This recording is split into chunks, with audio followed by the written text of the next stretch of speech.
Good morning, everyone. Thank you very much for participating in our democracy. Today, we're going to have a forum, and it's called the Candidates Forum for Rockport Select Board. As you know, May 13th is the general election, but early voting starts as early as May 6th, 7th, and 8th, and that's in the town hall. Okay? So, my name is Bill Tobin, and we are your host with Tom Meekus, and we represent the Rockport Civic League. So thank you very much for coming out on this beautiful Saturday so far. We are joined here by Dwight Valentine, a candidate for your select board and our select board. And we are also joined with the other candidate for this one position, and that will be Jonathan Lilia. Okay? And at the end there, in the beautiful green top, is Cynthia Burley. And she is the moderator. And she represents the League of Women Voters of Cape Ann. And it's very critical that she's here because as a moderator, she lives in Gloucester, so she's not voting in our Rockport election. That is very, very important for fairness, and that's what we believe in at the Rockport Civic League. So without further ado, the candidates will have 10 minutes each for an opening statement, and then we would appreciate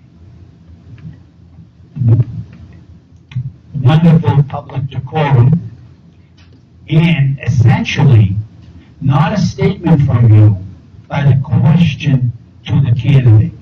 And please specify if you want both candidates to answer your question or you want a single candidate. This is Dwight Valentine, and in my far left is Jonathan Lee. So please direct those questions specifically or to both. Okay? So we'll begin. Mr. Valentine. Thank you, Bill. Thank you, Tom. Press your button so it's green. Thank you. Remember to do that. Thank you, Bill. Thank you, Tom. Thank you, Cynthia, for hosting us. Closer. Now, can you hear me? All right. Good morning, everyone. It's a pleasure to be here with you and to have this opportunity to address you and discuss the issues that concern all of us. I am Dwight Valentine. I reside at 14 Holbrook Court, together with Lisa Sims, who originally is from Pittsburgh, and who some of you may know from her involvement with the Rockport Garden Club, where she's the Director of Communications, as well as a dedicated and creative gardener. We've been at Holbrook Court for almost 11 years now. We chose to come to Rockport for several reasons, the most compelling of which was our feeling and our recognition that it's a tight-knit, traditional, but welcoming community. Since moving here, we have found that our feeling was right. While there may be differences within the community, on the whole, it pulls together, offers mutual support, and has been the right place for us to call home.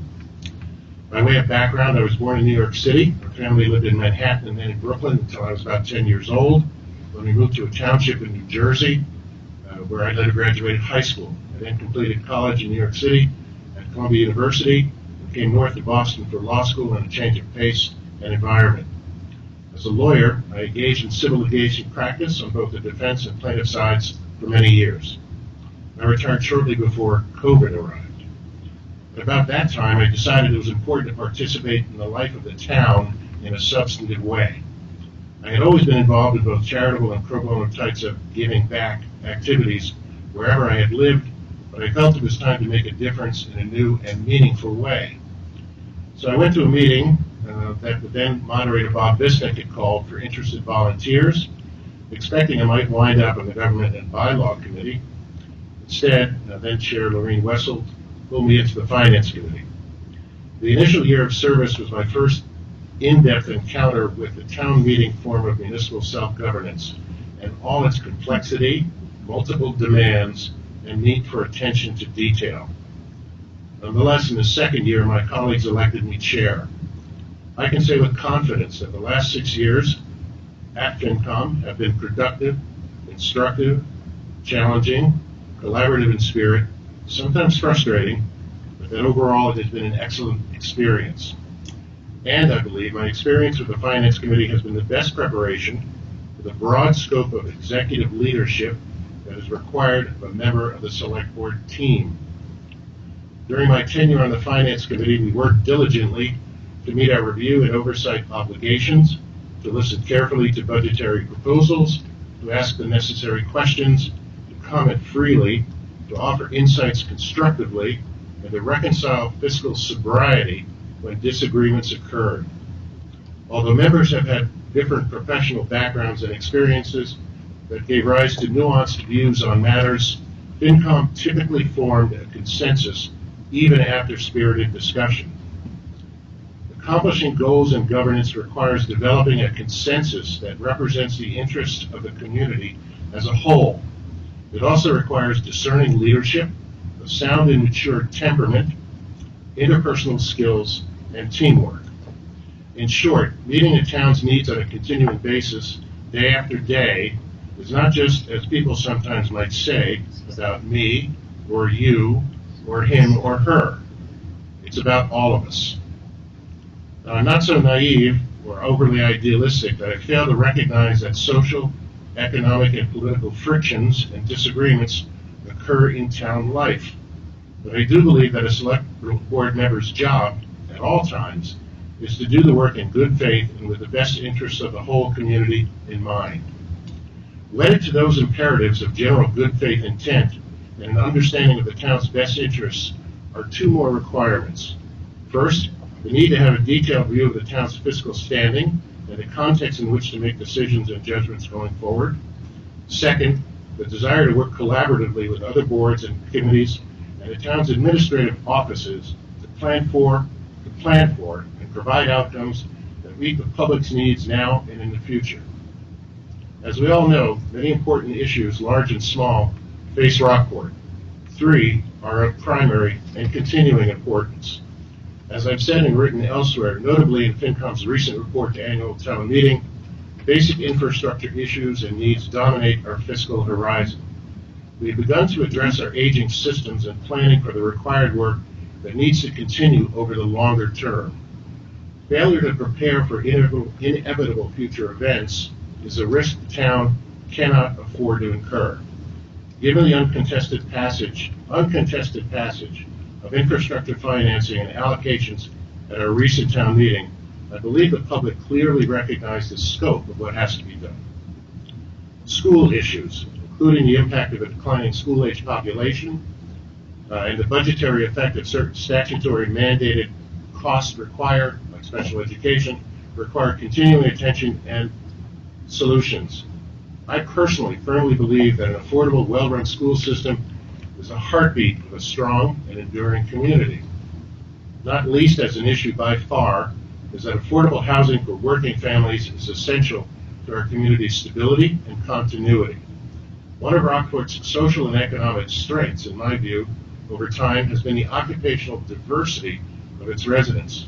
If our teachers, lobstermen, and police officers cannot afford to live where they work and know the people, Rockport may become a less cohesive and beneficial place to live and grow families. So, in a word, I'm seeking to join the Select Board to help it and all of us make Rockport the best possible place to live in.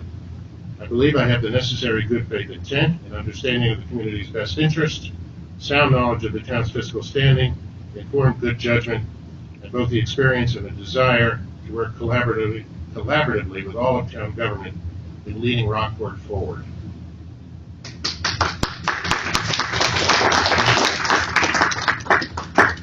Thank you. That was Blake Valentine. Now we're going to hear from Jonathan Roy.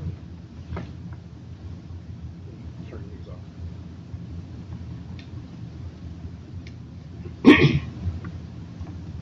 I want to thank all of you for coming today. It's a gorgeous day, and to come inside a building when we should all be outside playing is rather hard to do.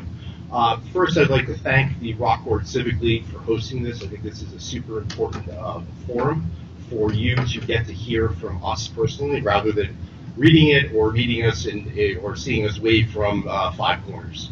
I want to thank Cynthia Bjorley for moderating today, Mr. Nikas over there running the show, and of course, Bill Tobin here as well.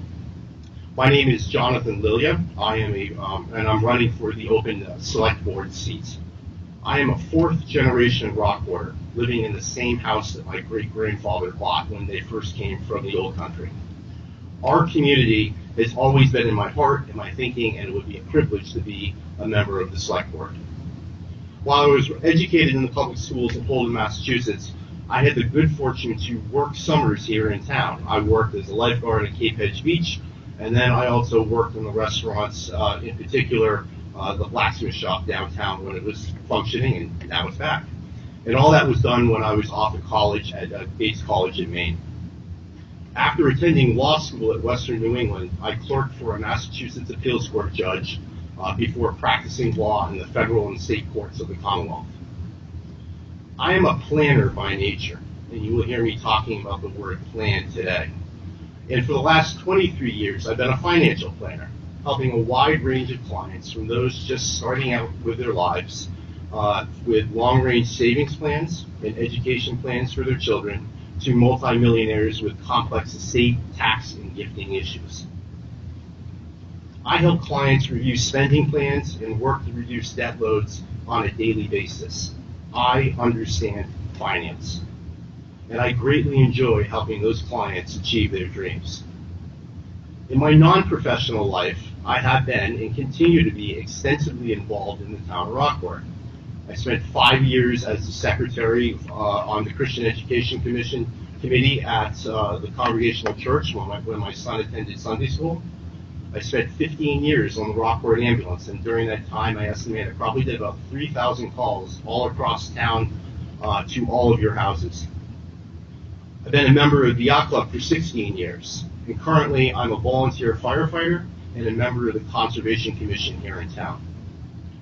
My decision to run for the select board is grounded in these long-standing ties and my professional experiences. I've been listening to family, friends, and coworkers about the issues here my entire life. I tie long-term local understanding to town government while integrating new ways of thinking. There are three interrelated issues that our town must address. They're the schools, housing, and then the finance and the budget. As a long-term Rockporter, I understand the importance of local schools and how they play a central role in this community.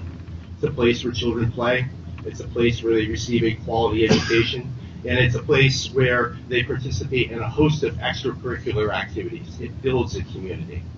And it's important to support this institution, all the while watching the bottom line. I want to actively support the school administration as it makes its tough financial decisions on how to provide a high-quality education so our children are prepared to take on the world. Our school success is our future and our success as a community. The second issue I would focus on being on the select board is housing. And I know in talking to friends and family and neighbors that many cannot afford to live here, especially those raised in the community and who wants to stay in the community or even return. Groups are exploring some ways to increase the affordable housing stock for those who want to return, and especially those who want to return bringing children to then increase the number of children in the school system. You can't sustain a healthy and vibrant school system without maintaining the affordable housing for families with young children. Last, I would focus on the finance and the budget issues. And there are three distinct areas that catch my attention. The first is we have to maintain the town's infrastructure and key assets. We have to prioritize how we maintain, repair, and replace these infrastructure pieces, such as the roads, sewers, wharves, and buildings. And I bring my financial planning background to this issue. I don't work with clients and say, here's your 1-year financial plan, or here's your 1-year investment review. We look at 5 years, 10 years, 20 years, 30 years. We look out, and the town needs to be doing that so we can give answers to all of you as to what our financial future is going to look like. Second, we have to have a detailed discussion on how we pay for this. And then third, we need to review the pay scales of our town employees to make sure that they are moving towards market rates. There are lots of them who are underpaid. And when it comes time to renew those contracts or bring in new people, we're going to have some sticker shock. So we have to take that into consideration. Rockport is my home and where my family lives. And I want to see the town's charms continue as Rockport moves forward to the 21st century. I look forward to answering your questions today, and I hope to earn your support for the early voting, 6, 7, and 8, and the actual voting on May 13th. Thank you very much. Thank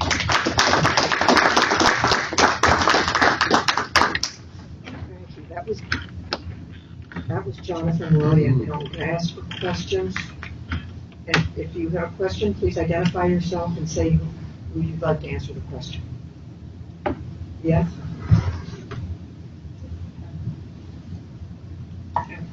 Thank you. My name is Christine Downing. Rockport's been, this is a net zero question for both of you. Rockport's been reactive or regressive toward net zero in our contribution to global warming. The new DPW barn didn't include solar panels or heat pumps. Rockport has plans to raise roads that are periodically inundated from the effects of global warming. We seem to be able to do one thing, and is this better? Look very close. Try again. We can hardly hear you up here. What's wrong? Does that work? Better. Okay. Ask the question. Does that work? First question. Okay. I'd like to know what you each support to reduce. Something's wrong here. Did that fall out? Okay. I'd like to know what you're each going to do to reduce our contribution to global warming, as well as responding to the inundation problems. So it's not either or, but it's both. And also, I'd like to know what your track record is on this. Thanks. So we'll start, if there's no particular question, we'll start first with Jonathan Milliot, and we'll alternate it for the question. So go ahead, Jonathan. Ms. Downey, thank you for that question. And before I get to that, I also wanted to thank Dwight Valentine for running. I think it's a healthy environment when you have different ideas and different people rather than an anointment of one person for one open seat. So thank you very much for your participation today. I am a conservationist by heart. I sit on the Conservation Commission, so this is important for me. But at the same time, as a planner, I need to come to the table, and I do come to the table saying, what is our long-term plan? So for net zero, we have to take the steps necessary in order to do that. We ought to be thinking about putting, it would have been nice had the building at the top of the hill, as you said, came with solar panels or came with heat pumps, but we are dealing with what we're dealing with now. So we need to find a way to retrofit and add solar panels, if possible, to the top of that building. I don't know what the structural designs of that are, but certainly we should be doing something like that. You know, I bring also a lot of creativity to the conversation as well. And in my travels around the Commonwealth, I've actually seen two schools recently. What they do for their parking lot is they have stilts and solar panels, so you can park underneath it, but then you can generate electricity for the institution using those solar panels. And I thought that was kind of a creative way to have parking and also to create some green energy. We ought to be encouraging those in town to use green energy. We ought to, and this was my thought with the blower issue when that popped up. My belief is that we ought to incentivize people to use this technology. We ought to have a list of all the providers in town who are willing to use green lawnmowers, battery-powered trimmers, battery-powered blowers, and allow you as residents to make a decision as to who you would go to. And I think that's a good use of government government resources. Certainly from the Conservation Commission, I think a simple page on our website, a listing of that would allow people to have that opportunity to pursue that line. So, and then to close, again, I sit on the Conservation Commission. This is an interest that's near and dear to my heart, but also as we work and move the town forward, we have to bring these issues up. Thank you. Thank you, Dwight. So the first thing we did when we moved into our new house in Rockport was put some solar panels on the roof. That was an expense that we felt would pay for itself in short order, and it was our personal way of addressing the issue. On a town-wide basis, first, just to say this, I liaise, each of the members of the Finance Committee liaises with other boards and committees. So I've spent a few years now liaising with the DPW Facility Building Committee and with the DPW Commissioners. So I go to almost all of the meetings. My understanding is that the new facility does not have panels yet, but it has the means to adapt, install and adapt the use of panels. So depending on the grant horizon and other financial opportunities, that may happen sooner than later. In terms of resiliency, that's something that has been discussed at the town level in various boards and committees for some time now. You probably have seen it in the newspaper that $320 million that was allocated to the elevation of the bridge on Thatcher Road has been pulled back by the federal government, unfortunately. So we'll be looking at other resources. The state has, as a result of the so-called millionaires tax, a surplus of about, I understand, this was in the paper yesterday or the day before, $1.3 billion, which the money which is the output of that taxation was delegated to, was required to be delegated to transportation and education. So theoretically, the elevation of the Thatcher Road Bridge might be considered transportation and make it eligible for funding from the state. So there are things Rockport and other communities has to do is be as creative and responsive to conditions as they emerge. So that requires attention to detail. It requires involvement across the spectrum of governance by everyone in governance, so that communication can inform everyone who has operative responsibility. So, in a nutshell, reaching 2040 is something that I think is possible. We just have to pay attention to whatever barriers emerge and move forward intelligently. Thank you. Z? Yeah, thank you. You identify yourself and Yeah, Z Sepula, 92 Granite Street. My question has to do with transparency in a general motive, and I'll give you a specific example. So this is going to be directed to both of you. So it's four sentences, a background, and a question at the end. So here it is.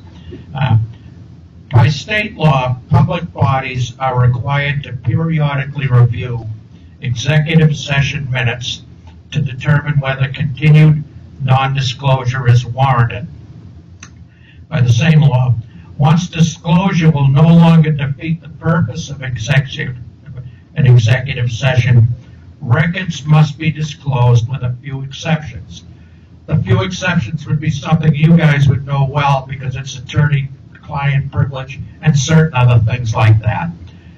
So, back about 5 to 6 years ago, when volunteer firefighters threatened to quit en masse, the Board of Selectmen convened an executive session meeting the next day, and the reason that they gave was to discuss the deployment of security personnel or devices or strategies with respect thereto. I disagreed with that rationale. I didn't think the volunteer firefighters were security personnel, and I didn't think there was any kind of devices that they would be deploying. And certainly any deployment that they do would be up to the fire chief or the incident commander, not the Board of Selectmen. The question to both of you, can we get a commitment from each of you that if elected, you will review the minutes of the executive session called a day after volunteer firefighters threatened to resign, your judgment whether disclosure would defeat the purpose of calling that executive session, and a public statement of your conclusion and any actions you propose therefrom? Thank you. We're going to start with Blake Valentine. Big question, Zenas, and I think it encompasses a broad scope of issues. Can't hear you. Big question, it encompasses a broad scope of issues. Can you hear me now? Yes. Okay, thank you. So, I'm going to start right off and say it this way. I don't recall enough about the particular issue that was before the select board that did require or might have required, depending on a judgment, some kind of executive session review. So I don't think it's appropriate to make, for any candidate, to make a pledge to review something that the select board has addressed in executive session without more compelling reason. And I don't discern in your question a compelling reason with respect to that particular issue. So unless I knew more, I simply can't make a pledge to do that. I don't think it's appropriate. Thank you. Jonathan?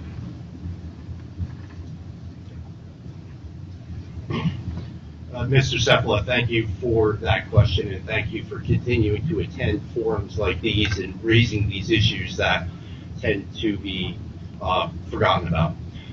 My answer to this is, in part, well, answers the fire department question, but also answers a bigger question as well. I think that after the appropriate amount of time, all those executive session minutes ought to be released to the public if they don't violate any type of attorney-client privilege or any other protection. I think we need to have that information out there. It's the select board is off talking about these issues, and if it turns out that they are not protected or the protection has lapsed over a period of time for whatever purpose, then yes, they ought to be released because we as residents ought to know what's going on. So certainly with that, as to the fire department, was certainly involved in that. I was on the ambulance department during that time. I remember it very specifically. I would certainly like to know what the thinking was at that particular point in time as well. So that's my answer. Thank you. Another question? Comment? Yeah, we do. Good morning. I'm James Reed. I have a question for both candidates.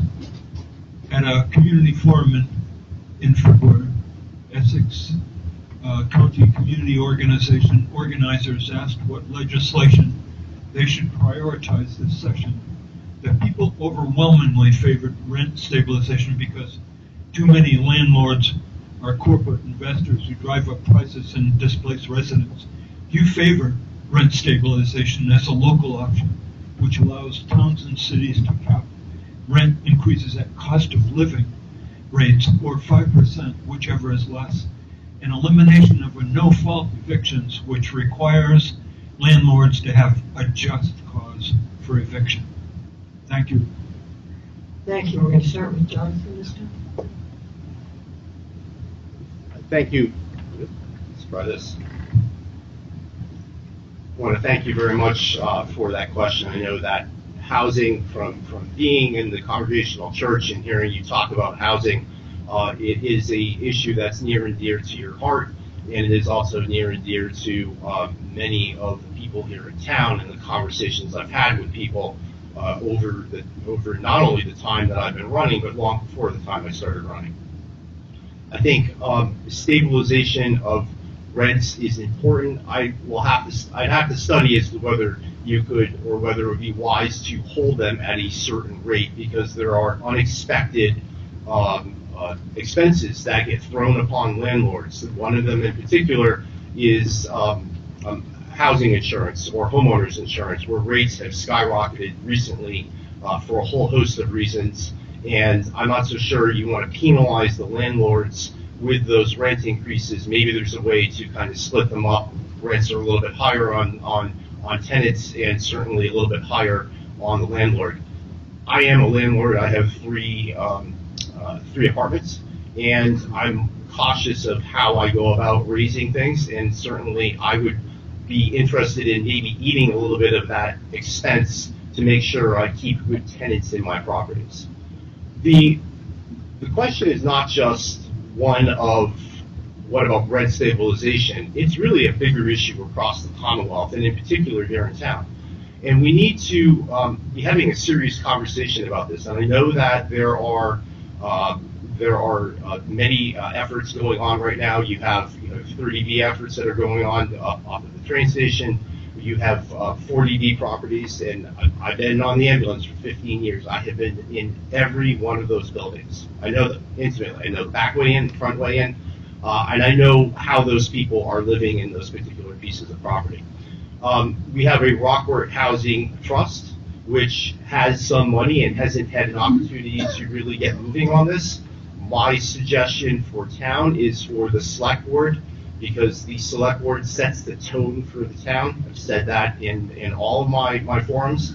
And I think the select board ought to encourage the conservation, or the group that collects the CPC money, to seriously apply that money to the Rockport Housing Trust. If we're serious about this issue about housing in town, we ought to energize and jumpstart that trust, maybe with the next 5 years worth of contributions or 10 years worth of contributions to that trust to make it a dent in this particular issue in town.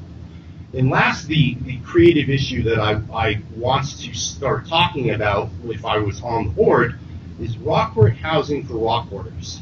You have a tier of employees in town, DPW, police, fire, teachers, who can't live in town.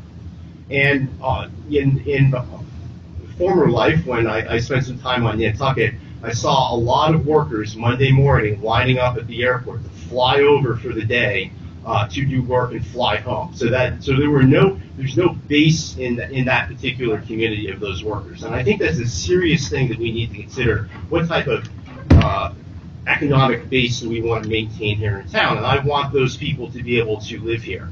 So Rockport Housing for Rockporters, and then maybe looking at the list of properties that we have in town, and maybe there is a way to rent some of those out to people, or maybe to use some of that land to lease it out to them to build homes so they can be here and energize the schools. So this is not just I'm glad for your question on the rent stabilization, but I think it is a part of a bigger conversation that we need to have. The tone needs to start at the select board, and that's what I would bring to this position.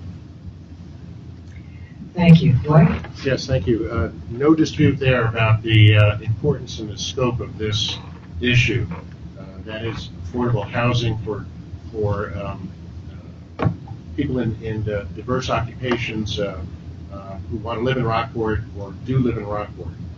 I've spent some time recently with the chair of the Affordable Housing Trust, so I'm in the process of acquiring greater knowledge and a greater scope of understanding of the problems that we face, the barriers that we face in terms of funding, and also the opportunities. With respect to rent stabilization as a local option, I think it would be prudent to engage in studying models in communities that are like or similar to Rockport, and see what what they're doing and how they're doing it, and whether or not anything that has already been developed can serve as some kind of guide for us here in Rockport. So that's the way to begin the process of examining that issue. CPC money has been awarded most recently to the Affordable Housing Trust, and I think I understand there will be a continuing effort by the trust to look to the CPC for additional funding. There are other sources as well at the state level. If you go to the state site, you can find an 8-page of detail pursuant to the passage of the in August of 2024 of the State's Affordable Homes Act of various opportunities that exist and can be pursued in terms of funding for the type of housing that we need here in Rockport. With respect to the renting of town land, we have a problem. We have a problem in Rockport in that a lot of the town land that could be in other situations or in other places used for development is difficult to develop because of underlying conditions. It's on rock, and it may not be suitable for development. That's a part of the problem that the town had in terms of locating the new DPW facility. People have some reaction to the fact that there's this looming presence abutting the road. Well, there's a reason it's there. So creativity should be applied to these issues, and I think it will be on an ongoing basis. The select board has not lost track of this issue. Discussions are ongoing. I know that Don Southard, for one, has been working with the Rockport Housing Authority to investigate opportunities to improve the situation and accommodations. So I look forward to joining that effort. Thank you. In the back there? Oh, okay. Yeah. Hi, my name is Nicole Altieri, and can you hear me? Can you hear me up there? Say your name again. My name is Nicole Altieri, and I'm vice chair of the school committee, although I speak only for myself and not on behalf of the committee. My question is in regards to planning. So as you know, the schools have had to make some extremely tough decisions over the past few years, and what has helped us is our strategic plan and referring back. This microphone is still, can I use your microphone? Absolutely. Please. Sorry, maybe this will be better. Referring to our strategic plan and our values, our mission, all of that. And it's my hope that we would be able to, all of the boards in town would be able to work with the select board on planning and make sure that we're all sort of rowing in the same direction. Could you be more specific about how you would work with the current select board members and how you would use the current resources if we don't have money for consultants and all those things for long-term planning? Would there be a strategic plan, or what other kind of planning would you be doing? Thank you. Mr. Dwight? Yeah. So Nicole, just so I understand it, you're asking how the select board can participate in planning the school's needs. Is that? No, not the school's needs. The Okay. town, sorry. Not the school's needs. I'm sort of saying the schools have a strategic plan that we use to guide our decision making. Right. What's your view of the town having a strategic plan that would be used to guide decision making and that all the other boards could dovetail with? Yeah. Okay. All right. So obviously the select board has its remit is comprehensive. So all the elements of government that contribute to providing a sound basis for making a decision. In other words, gathering information and reviewing it on a continuing basis. That should occur regularly, and there needs to be a consistency to do that. The town has had the intent of retaining a salaried planner to work with the select board and the departments of government for some time now. but hasn't yet been able to implement that because funding has, because of the necessity of requiring funding to be moved to other parts of the budget. But it's something that I know the select board is well aware of and has the intent to continue pursuing. There are a lot of developments at the state level, and I mentioned earlier the $1.3 billion surplus from the bill. Half of that is allocated. There's discussion about allocating half of that surplus to education, and more specifically to special education. We know that relative to the schools, we use the school as a sort of a model part of the larger structure of governance. There is an ongoing effort to review the requirements and the needs of special education.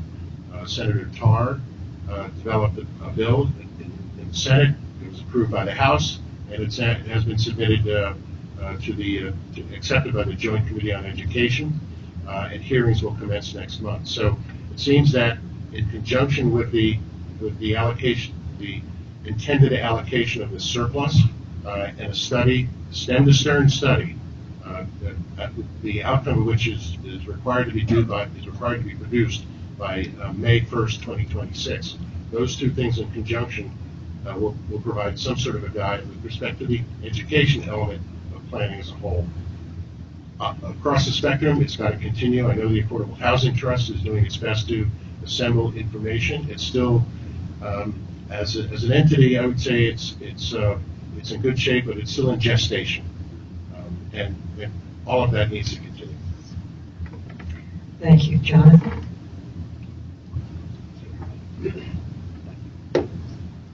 Nicole, thank you for that question. It's your question is kind of near and dear to my heart because you're talking about a strategic plan. That's what I bring to my relationships with clients when we start talking about how they're going to look out over the course of their lives. So that's the way I approach practically all these questions.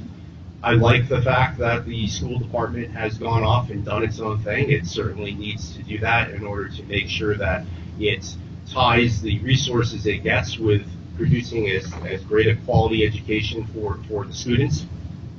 When we had the Pigeon Cove forum a couple of weeks ago, I said publicly that I thought it was imperative to go to Ann Margaret and to Brooks immediately, and I would certainly do that as one of my first acts of being elected, and saying we need assistance on the town level, and in particular with funding for the schools. There's no reason why we can't ask for more money for choice kids. $5,000 is too low. We ought to be asking for more than that.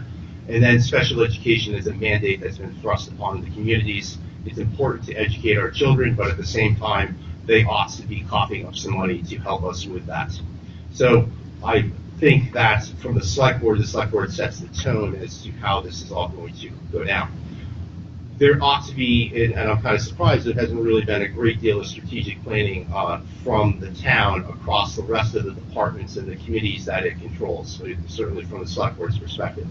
So there ought to be a 10, 20, and 30-year plan, much like I talked about in my beginning remarks today. That's what's important to go on, and we ought to be working not only squeezing the stone to make as much or use the money that we have here. We ought to be looking for resources not only on the state level, but at the federal level too. And any way there's a possibility of getting money to pay for planners for strategic plans, we should be doing that wholeheartedly. And that's what's going to help the town move forward. And I think the best times of Rockport are yet to come. But with that statement, it's work that needs to be done now in order to move that ball forward. And we need a plan. And there's no reason why we can't do that. And certainly coming from the select board, that should be done. May I comment? Yes, go ahead. Just to say a bit more about what I understand has been in process and what I've experienced. In the past 6 years on the Finance Committee, we have worked as a as a committee with the select board on any number of issues that have prospective impact. That's part of what planning, that's part of what budgeting is about. You're not just budgeting operationally and with respect to capital for 1 year. You're looking ahead to see what's on the horizon and to anticipate what needs to be done. You may not always have the resources for one reason or another, but it's inherent in the process. Okay, so one of the things that has been in play for at least the last 3 years, perhaps 4 years, has been infrastructure planning through the Department of Public Works. 2 years ago, when a change in DPW management occurred, new management, new director and the assistant director came up with a plan with proposals for significant investments of money. However, there wasn't enough development at the time to make the voting public understand why this kind of a commitment was being made in such a large amount all at once. So we as a committee said, hold on, not the right time to do this. If you want it, if it has to be done, it should be done in a way that educates the public and informs them what the needs are and how we're going to respond both fiscally and operatively to meet those needs. So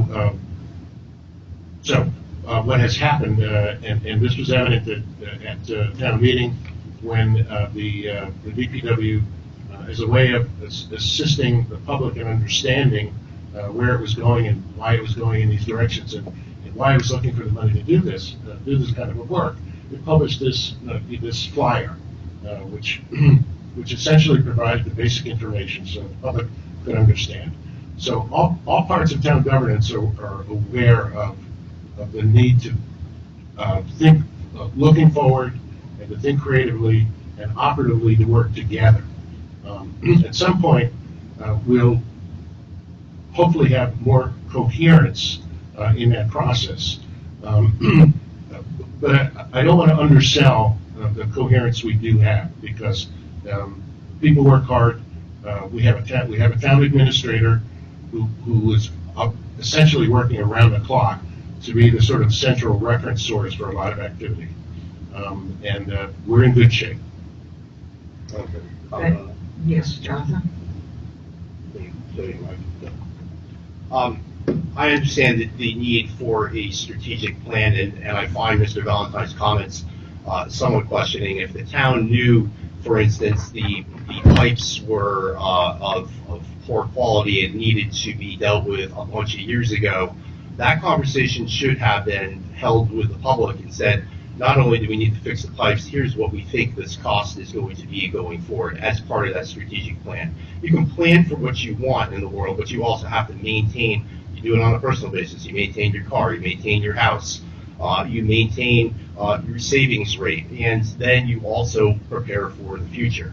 So I'm somewhat surprised that if the town knew about this 4 or 5 years ago, and I'm on the fire department and the ambulance department, and I hear on my radio that pipes are bursting, at the end of Granite Street and down on Pleasant Street, and then we had the problem downtown with the pumping station at the end of Broadway. Those are all indications that something is wrong and something needs to be done. And work has been done, the problems have been fixed. But again, to that strategic plan, we as residents ought to know what's going on as soon as possible and what the cost is going to be. It's part of the strategic plan of the town. And as a financial planner, I would be negligent in dealing with my clients if I didn't say, hey, you need to be preparing for what you have now as well as what you want in the future. And that's what I would bring to the board.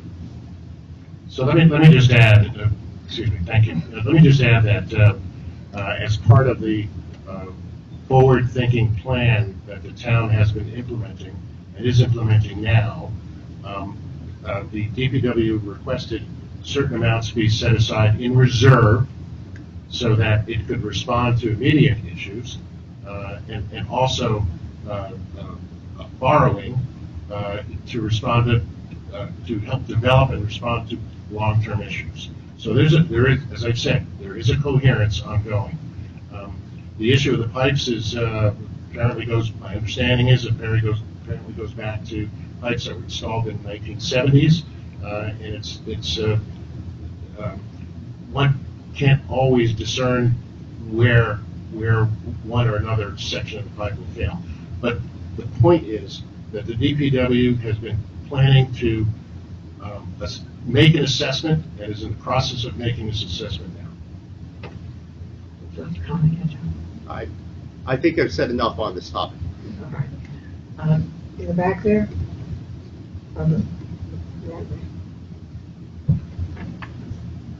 Thank you. Barbara Kaplan for Ocean Avenue. Last year, narrowly missed was the real estate on the state level to get into the affordable housing bond bill was the real estate transfer tax, which would be a tax on a sale of a house that was over $1 million.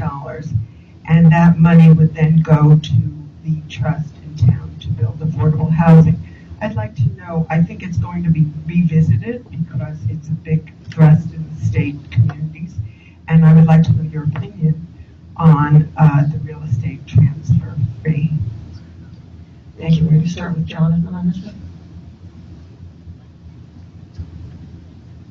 Ms. Kaplan, I guess, thank you for your question on the real estate tax issue, and I actually have a follow-up, so I'll be able to better answer your question. Is that in addition to the fees that would go to the CPC? Yes. Currently, Rockport has a fee that's charged by the government automatically, which is a percentage of the property, very small amount. This is an additional fee, only on above $1 million, and would go to the housing trust, the Affordable Housing Trust, the municipal trust. I like the concept, okay? I would have to see what that tax amount would be, because as we are all aware around here, there are a lot of properties that when I was a kid that were in the 200s and 300,000 range and now are $1 million range. So that really does affect a lot of people, and even people here in the room. I want to expand. So I think that it ought to be looked at, and possibly an additional piece of tax added to that transfer in order to get that to move forward and to fund the housing trust. And again, I'm concerned about the housing trust. I want it to take an active role in providing housing opportunities here in town, and that would be a creative way of certainly doing it. And then last, I want to make sure, I don't understand why we as a town don't encourage the CPC to supercharge. Why are we worried about steeples and other things when we ought to be focusing on affordable housing? And let's supercharge that fund with contributions for 5 years or 10 years and really make a concerted effort for affordable housing here in town. Thank you. Dwight? Two things. The CPC has an independent remit to make determinations about how to allocate its money. Certainly we can encourage the CPC to respond in the way that Jonathan suggests. I think the money that it's recently allocated is a good start, and I'm sure they will continue. Secondly, with legislation, the devil is always in the details. So relative to the transfer tax that Barbara has mentioned, I'd have to, I think there's some merit to the idea, but I'd have to see, and I'd have to study it, and I think an opportunity might exist, but it would be, my guess is that it would be a difficult thing to pass. Thank you. Another question? Lady in the t-shirt in the back Me or? there. You. Oh, me. Here. Hi, Michelle Brown, 2123 Mount Pleasant Street, otherwise known as the Blacksmith Shop. I have a few questions that kind of all loop together. For a very long time, We have been an art hub of the world. People have come from around the world for our art and our culture. We have a cultural district that is not being getting the attention that it deserves. We have a cultural council that used to work very closely with the cultural district. That's not there. And the business community needs some love. And the business community does provide a lot for this town. We have people who have started their small businesses. We have generational businesses. They have homes here. Their kids are in the schools here. And so there's a lot to it. My first is going back to the solar. So for those who may or may not know, as of right now, solar technology is not where it should be for hurricane force on roofs. I was recently in Florida and saw that they have a lot of art installations that actually Do you have a question? include solar panels. And so is there an option in the cultural district for us to possibly do those and possibly do that in front of the DPW building? Is that something that you guys would look at and entertain? And then also, is there any thought regarding how we can get the cultural district going again and how we can support the downtown businesses? Thank you. I'm just going to start with Dwight. Yes, the answer is yes. I think that all consideration should be given to studying opportunities that may exist, particularly relative to solar, to better support the cultural district. And I can't see how there would be any dispute about looking into the matter in some detail. Everyone recognizes the weight of the arts here in town. And the national and international profile that the town has relative to the arts. So I don't see any issue there. You use the phrase that the business community meeting at the cultural district, I assume, to put it together, needs some love. My understanding is that the planning board has recently commenced a study about how to best regulate transitions that seem to be occurring at an increasing rate of commercial and art-related businesses to residential properties. I think that this has just commenced. I'm not sure where the planning board is going with it ultimately, but I'm sure that under Mr. Shaw, it will be studied in great detail. So I think there's reason for optimism. There's optimistic opportunity there. Thank you. Jonathan? Ms. Brown, thank you for that question, and thank you for your efforts in reworking and bringing back to life the Blacksmith Shop. It's a restaurant that had a long history here in town, and I have worked in that restaurant, so it's near and dear to my heart. I want to, as part of my remarks, I wanted to acknowledge three people who are here today. One is Mrs. Evans, one of the select board members sitting in the second row. The second is Mr. Southard. I got to know him while he was campaigning with his wife. I spent a lot of time with him at Five Corners. And then last is the chairman of the select board, Ross Brackett, who's actually standing to your right. The tone in the town starts with the select board. You've heard me say that. I probably have said that 2 or 3 times today. And I don't understand why we in the select board could not charge Mr. Brackett, who is a business owner in town, to lead the charge of figuring out what the business community needs and those wants and taking that forward. He's a monumental figure downtown in the business community. He serves as chairman. Let's use his expertise. Let's run with him. Let's charge him with that duty, and I'd be glad to help him. The issue about the solar panels on the cultural district, I'd like to see that done somehow, some way. I know that there's another board in town that is concerned about that, and we have to make sure that there's that fit of the technology, and so that we keep our cultural district, but also make sure that we're moving the town forward in a net zero fashion. The issue also of the turnover of properties in the cultural district and the downtown district from businesses to personal residences, that's been a long-standing issue. Now, my dad was on the planning board when they retired back to town back in 2010, 2013, and that was an issue that they were talking about on the planning board back then. So this is nothing new. It's just gotten to a critical mass where a lot of this commercial property is being flipped. And we need a policy because people come to Rockport for the Rockport experience. And when you get to Dock Square, or even before Dock Square, you hit Mount Pleasant Street and the blacksmith shop, and you start hitting artist studios as you move down towards Dock Square, and you get down Bearskin Neck and you walk down there.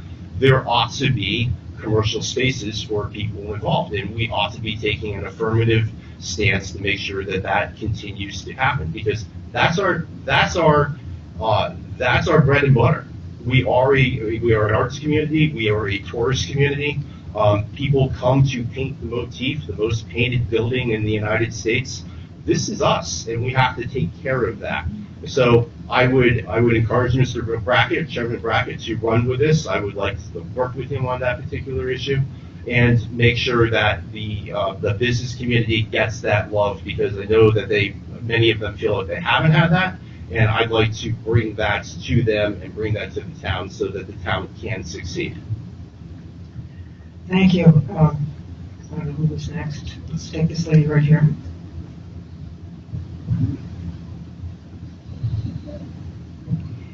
My name is Gail Zeman. I live in the South End. I've been in town, my family and I have been in town for many, many decades. My question is directed at both of the candidates, and it has to do with communications. There are so many very complex and very urgent matters facing the town and the leadership of the town that it's very difficult for the ordinary citizen to keep them straight, to know what the details are that they should be focusing on, and to make intelligent decisions as individuals when we are faced with voting. I'm wondering how the selectmen might be able to improve the direct communication between the board and the citizens of the town. Historically, way back, the school department actually sent a letter to every resident in town, a snail mail letter. And it was interesting to see what the children were doing and what the leaders were thinking. That went by the wayside a long, long time ago. Now we have social media, and that's a pretty easy way, comparatively, to get information to the public. The public simply has to know where to go to see what is being written, what is being studied, what is being undertaken. For example, Mr. Valentine spoke about, in fact, it was the beginning of his presentation, spoke about the major needs in infrastructure. Mr. Lilia spoke about the schools and the imperative for a town to have a center in their families, in their children, and quite often it is in the schools. How can those be addressed in a more thorough way? Thank you. This one will start with Jonathan William.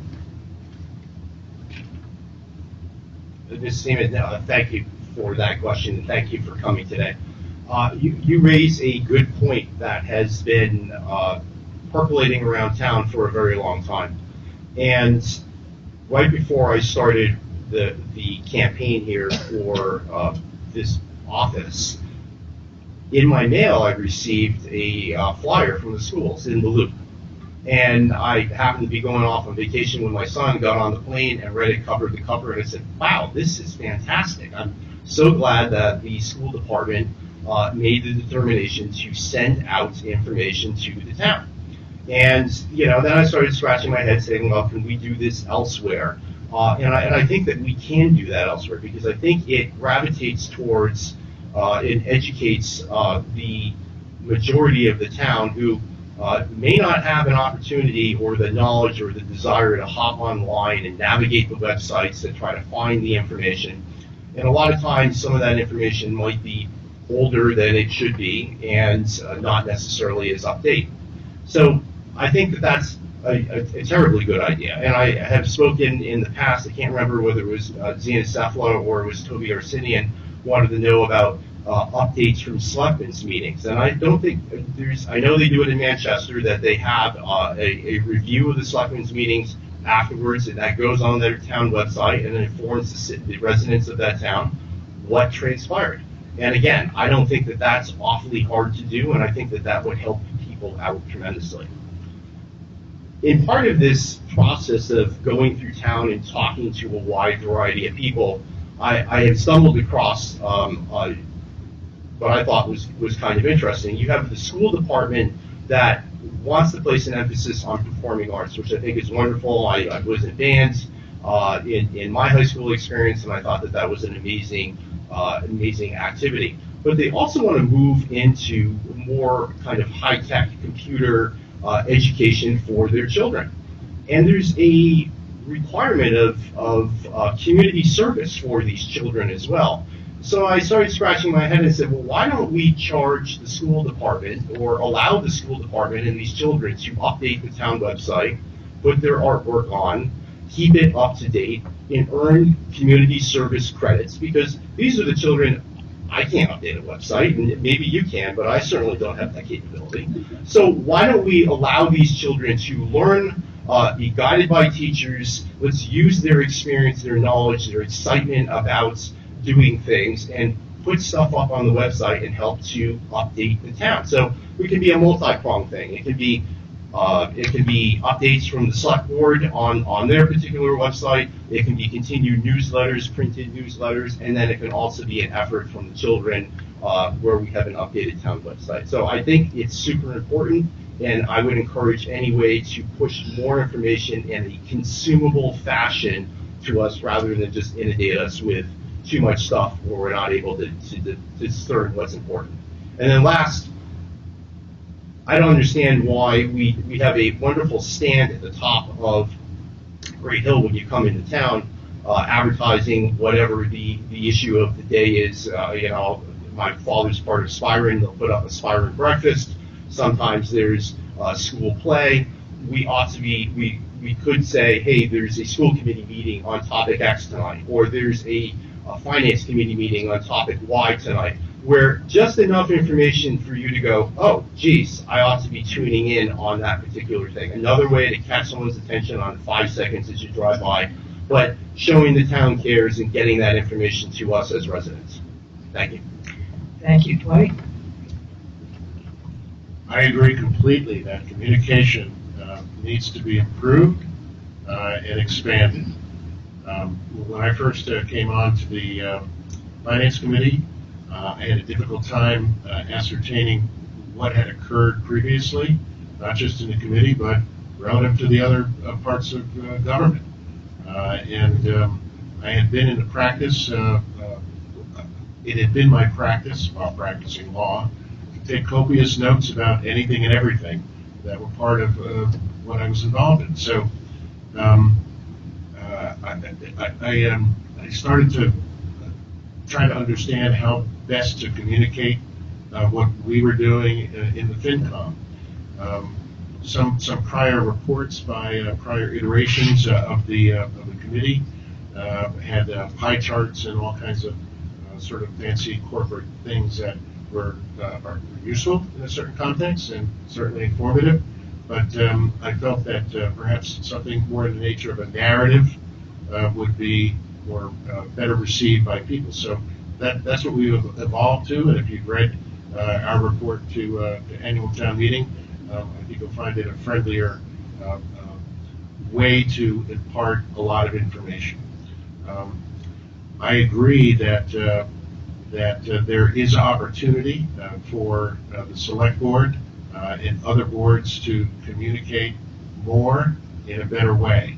So the thought I've had, and by the way, I want to acknowledge Laura Evans here today, who has her own, who has endeavored and I think has accomplished in filling in that space to some degree.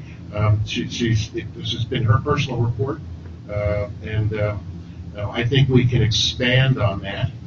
And I think the select board would be prudent to take on that responsibility and develop some kind of a digest of ongoing activity by the select board and other elements of government, the planning board, all the important parts of the wheel. Okay, and it would, I think it would be well received. I don't think it would be that difficult to do. It would be time consuming. I've talked with people in governance about this, and there are a number of ideas, internships with college kids, that sort of thing. So the potential is there. I think the will is there. It just needs to be implemented. Lastly, also in terms of both transparency and making information available to citizens, I've had discussions with Rob Gregg in the TA's office about establishing a data bank relative to our grant operation. Rob is in charge of the grant process. We typically have a number of grants in process. We have a history of grants. So my recommendation would be to establish an accessible data resource that both citizens and people in governance could use by way of reference for prior activity and activity toward the future. So grants applied for, grants allowed, grants implemented, grants to be sought in the future. So my understanding is that that too is under consideration, and I would urge it to be followed as well. Thank you. Another question? Tom, you want to go ahead. It's you, somebody there. Hi, Erica Matson, 17 Story Street. I'd like to follow up to the question right before me, and this is from Mr. Lilia. Mr. Lilia, would you think it would be feasible and it could be done that the town website could have a section in itself that is uniform, that can be where each department updates their progress in a pro-con fashion, what's being worked on, and that is just there uniformly, not everybody in its own way, very uniformly communicated that way. And who is in charge of this? Is this going to be somebody at town? Is this going to be the select board? And whose role is it to oversee this so there is a continuum of all of that? Thank you. Jonathan? Ms. Matson, thank you for that question. And I know in talking to you in the past, you had mentioned certainly when it comes time to town meeting, having a pro-con sheet drafted up by the Board of Selectmen or the Select Board to inform the clients the pluses and the minuses of a particular piece of legislation, much like the League of Women Voters does when, or not the League, but the Secretary of the Commonwealth does when ballot initiatives come up. So I think that is certainly something to do that would be super important for town meeting, but also for this piece of the town website, as you were talking about, where we can see the pluses and the minuses. To steal a word, the devil's in the details, but we would have to charge someone with doing that, with making sure that as part of their job, that this is updated on a monthly basis or a weekly basis, however we wanted to do that, where we were able to see what was transpiring and the pluses and the minuses of that. And so I think it's a good, again, I think that I don't come with all the answers. I get a lot of my answers from you here in the audience today.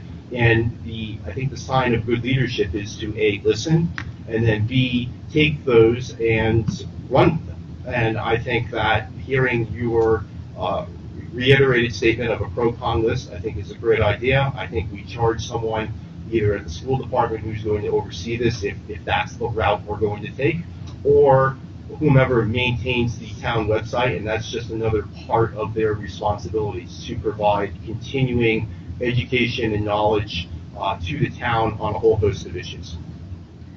Thank you. Do you have a comment, Dwight, on this? Yeah, I just want to say that it occurs to me that what we're looking for is an upgrading, a more sophisticated, more substantive method of conveying information to the public. One of the issues is that this form of town government, this form of government, things exist in separate silos and they don't always address each other.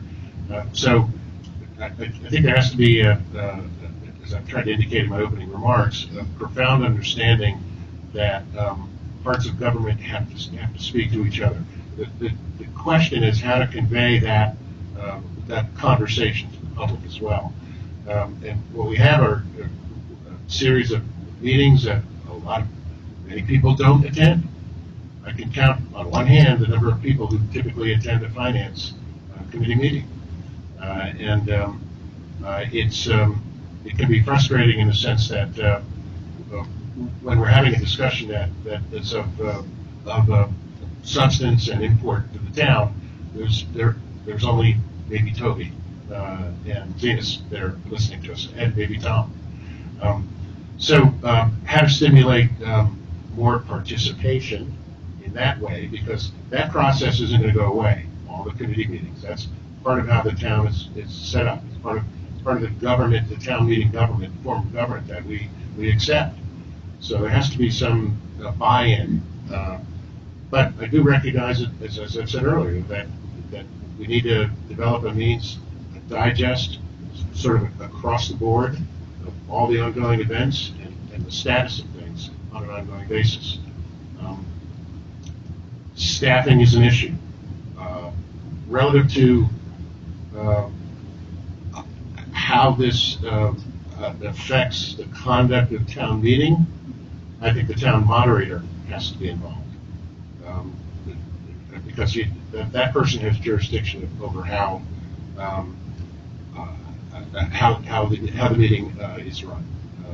And it has to conform with certain legal requirements. So I agree that this conversation needs to occur. I don't think there's any pat answer. We have to be creative and responsive.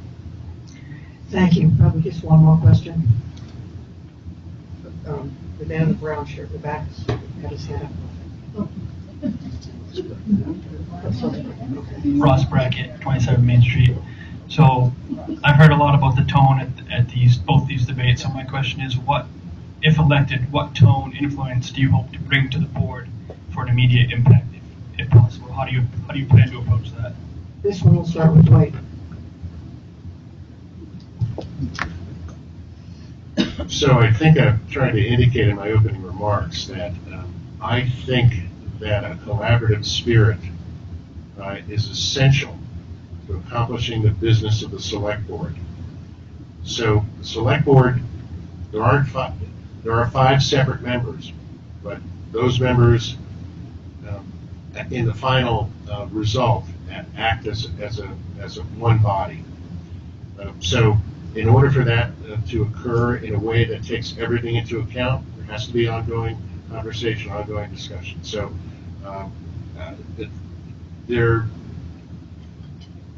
members of the select board should not be thinking in terms of oppositions to one thing or another, but in terms of what we can do together to accomplish the goals that benefit the town as an entire community. So I think that whether one is a native to Rockport, multi-generational, or a relative newcomer, the difference in efficacy is a commitment to that process.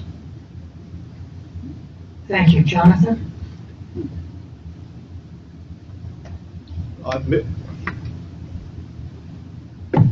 Mr. Chairman, thank you very much for that question and your continued work on the select board while working a full-time job and making great chocolate donuts.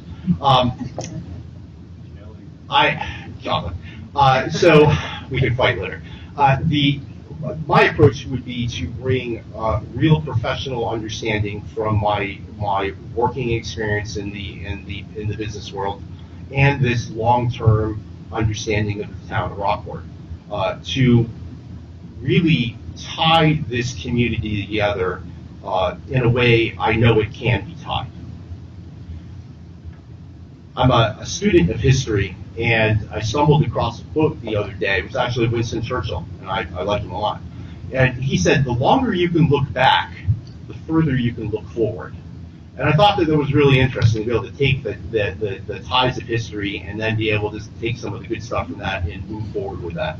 So that's a lot of the tone that I'm going to bring. It's going to be collaborative. It's going to be talking. It's going to be listening to not only the people on the street or the people in the restaurants, but other select board members. And I've worked with Laura Evans before when she was on the Conservation Commission. We might not have seen eye to eye on everything, but at least there was an open dialogue with her. I know Mr. Southard from my time campaigning on Five Corners with him. I also know Paul Murphy, who I've had multiple conversations with, and I've had multiple conversations with you on a variety of topics as well, including the ambulance or the fire department and things that do have some maybe rougher edges to them, and it's a good conversation to have. So I can have difficult conversations with people in a collaborative manner and hope to move the ball forward. We set the tone at the select board, and that means we have to push on a whole bunch of different topics, and we've talked about those this evening or today. Education and making sure our schools are well funded and they have the tools that they need. Housing, that we're moving on a wide variety of issues and encouraging that, because as Mr. Valentine said, we don't control the CPC, but we certainly can encourage them or highly encourage them that a particular path might be better for the town. So it's the tone we bring to those individuals in those conversations. And lastly, we just have to multitask. The select board cannot just seem to focus or portray to the public that we're focusing on one issue, because there's lots of issues that have to be done simultaneously. We have to work on infrastructure while we talk about housing. We have to work on housing while we're talking about education, and they're all interconnected. And that's the attitude that I would bring to the board, and I look forward to working with the three of you in here today. Thank you. In the interest of finishing on time, we're going to do the 5-minute statements, and perhaps the candidates would be willing to stay later if people want to talk to you. Sure. All right. The closing statements are 5 minutes, and we're going to start with Jonathan Lillian. I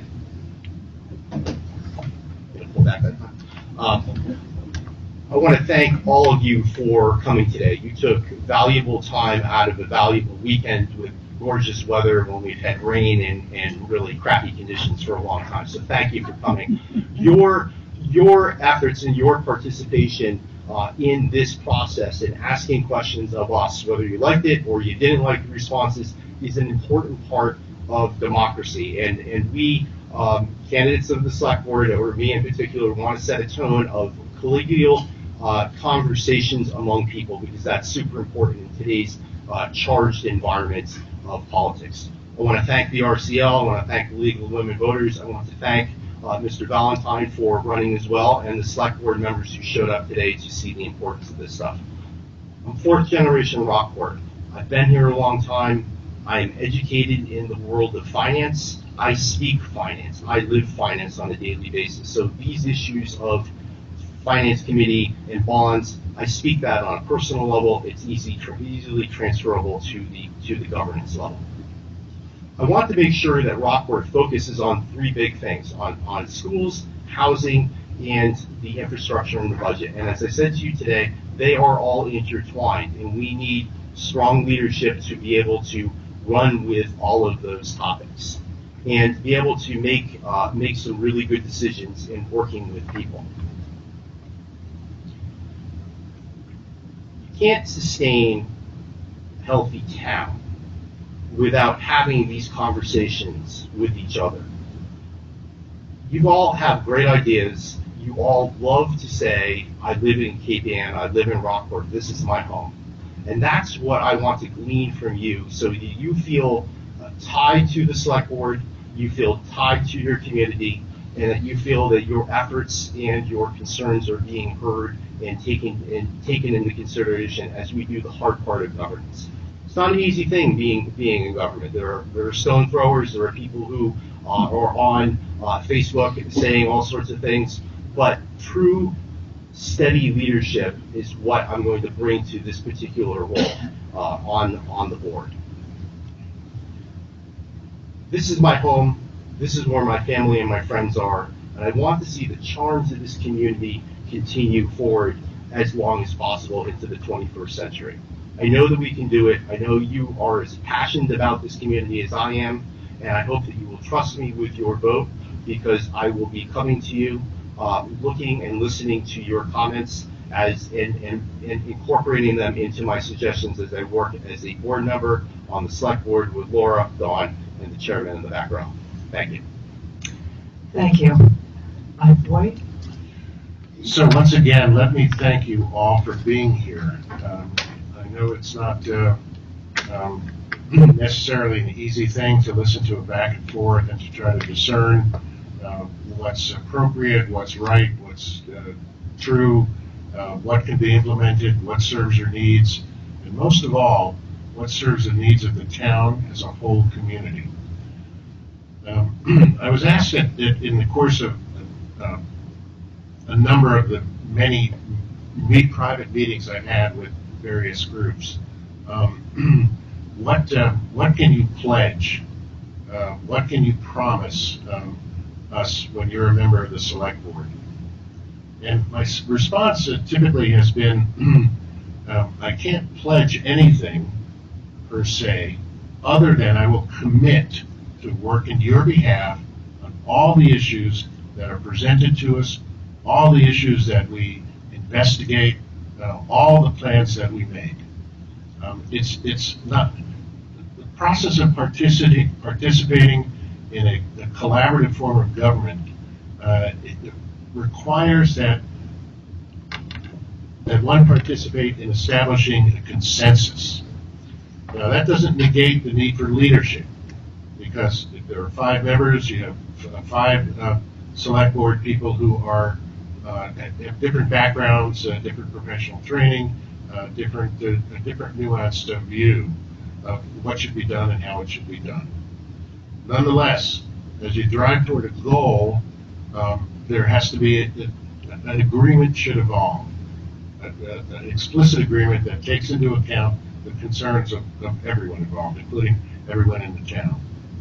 So what I pledge to do is to work toward that goal. The tone that I will take will be as deliberative as I'm being now, as receptive as I'm being now, and hopefully when I impart an opinion or an insight or a perspective about the subject of our deliberation, I will be as articulate as I'm trying to be now. So with that, I just want to affirm that although I'm not from around here, I'm committed to this place. I'll be 72 years old in a couple of weeks, so I'm not going anywhere.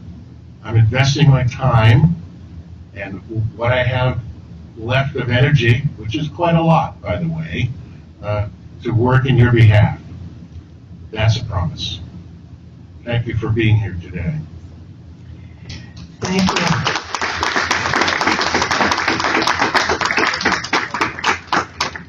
Well, thank you all very much. We've come to the end. And now I just want to say, participate in your democracy as much as you can. Please vote early or on the 13th. The early voting is 6, 7, and 8, or the 13th of May. And